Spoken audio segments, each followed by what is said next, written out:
صحیح بخاری اور صحیح مسلم کی روایت ہے، رسول اللہ صلی اللہ علیہ وسلم نے ارشاد فرمایا، جس شخص نے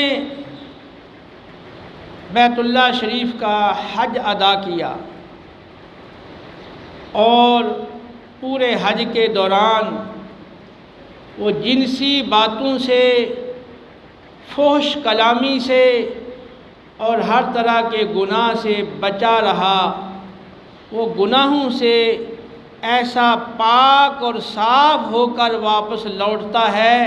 گویا کہ وہ آج ہی اپنی ماں کے پیٹ سے پیدا ہوا۔ تو جس طرح بچہ جب پیدا ہوتا ہے تو گناہوں سے پاک اور صاف ہوتا ہے، اسی طرح حج کر کے واپس آنے والا بھی گناہوں سے پاک اور صاف